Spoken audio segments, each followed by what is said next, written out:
पहले से अधिक मेजॉरिटी के साथ इस बार बीजेपी लेड एनडीए की गवर्नमेंट यहाँ पर बनने जा रही है।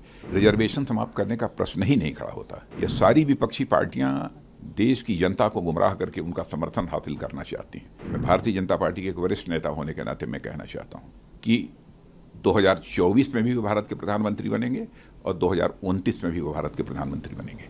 देखिए, जितने भी पॉलिटिकल एक्सपर्ट्स हैं और जितनी भी सर्वेक्षण एजेंसियां हैं इस बात का दावा कर रही हैं कि इस बार भी पहले से अधिक मेजॉरिटी के साथ इस बार बीजेपी लेड एनडीए की गवर्नमेंट यहाँ पर बनने जा रही है। 400 का संकल्प जो हम लोगों ने निर्धारित किया है बीजेपी नेतृत्व की एनडीए का, उस 400 के लक्ष्य प्राप्त करने की ओर हम तेजी के साथ आगे बढ़ रहे हैं। सर, उन्होंने उसी वार्ता में एक बात और बोली कि अगर भाजपा कल को वापस आती है सरकार में तो रिजर्वेशन खत्म हो जाएगा, संविधान खत्म हो जाएगा और जो इलेक्शन का प्रोसेस ये भी खत्म हो जाएगा। रिजर्वेशन समाप्त करने का प्रश्न ही नहीं खड़ा होता। चूंकि भारत के संविधान में धर्म के आधार पर रिजर्वेशन का कोई प्राविजन नहीं है, इसलिए धर्म के आधार पर कोई भी आरक्षण नहीं होगा। और जो आरक्षण की व्यवस्था चल रही है वह आरक्षण की व्यवस्था यथावत चलती रहेगी।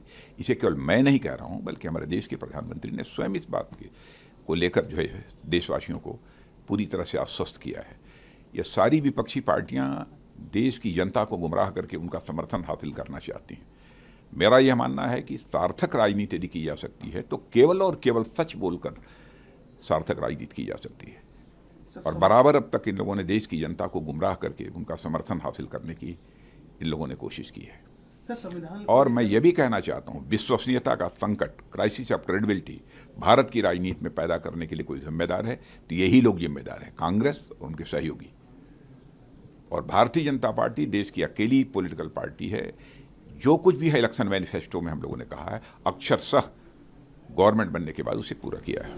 सर, संविधान को लेकर काफी टिप्पणी भी बोला था और इधर केजरीवाल जी ने बोला कि भाजपा आएगी तो संविधान खतरे में है, खत्म हो जाएगा। संविधान में सर्वाधिक यदि संशोधन परिवर्तन यदि किसी इन लोगों ने किया है, यहाँ तक कि संविधान की जो आत्मा होती है उसके बारे में हमारी संविधान सभा के सभी सम्मानित सदस्यों का यह एक मत था कि संविधान में संशोधन थोड़े बहुत जो भी समय पर हो सकते हैं, समयानुसार होते रहते हैं, लेकिन उसकी आत्मा में कोई परिवर्तन नहीं किया जाना चाहिए, प्रियम्बल में कोई चेंज नहीं होना चाहिए। अब संविधान के प्रियम्बल को कहा है यह संविधान की आत्मा है, उसमें ही चेंज करने का काम 76 में भी किसी ने किया है तो कांग्रेस की गवर्नमेंट ने किया है। इंदिरा जी उस समय भारत की प्रधानमंत्री थी। अनावश्यक बेबुनियाद और निराधार इस प्रकार के आरोप हमारी सरकार का हमारी पार्टी के ऊपर चस्पा करने की कोशिश कर रहे हैं या केवल देशवासियों को गुमराह कर रहे हैं। सर, केजरीवाल जी ने पीएम को लेकर उसमें क्या बोलना चाहेंगे? क्या कहा उन्होंने? सर, एज को लेकर कुछ बोला, कभी बदल जाएंगे, ये सब टिप्पणी। एज को लेकर 75 के बाद वो हो जाएंगे, ये इस तरह की टिप्पणियां करेंगे। मेरी बात आप सुन लो। आप इस समय मैं भारतीय जनता पार्टी के एक वरिष्ठ नेता होने के नाते मैं कहना चाहता हूं कि 2024 में भी वो भारत के प्रधानमंत्री बनेंगे और 2029 में भी वो भारत के प्रधानमंत्री बनेंगे। मैं समझता हूं कि इससे ज्यादा और स्पष्ट रूप से और कोई दूसरी बात नहीं कही जा सकती। इसके बारे में तो सोचा भी नहीं जा सकता। जिस व्यक्ति ने अंतर्राष्ट्रीय जगत में भारत की प्रतिष्ठा को बढ़ाई हो, जिस व्यक्ति ने देश की अर्थव्यवस्था को मजबूत किया हो और एक सर्वाधिक तेजी से आगे बढ़ने वाली हमारे देश की अर्थव्यवस्था है, जिसको लेकर इंटरनेशनल फाइनेंशियल फर्म्स भी अब इस बात का दावा कर रही हैं कि जो भारत 2014 तक इकोनॉमी की साइज के मामले में दुनिया के देशों में 11वें स्थान पर था, आज वह जंप लेकर मोदी जी के शासनकाल में 5वें स्थान पर पहुंच गया है। 2027 आते आते वह दुनिया के देशों में तीसरे स्थान पर होगा। यानी अमेरिका और चाइना के बाद भारत होगा अर्थव्यवस्था के आकार की दृष्टि से भी यदि हम देखें तो।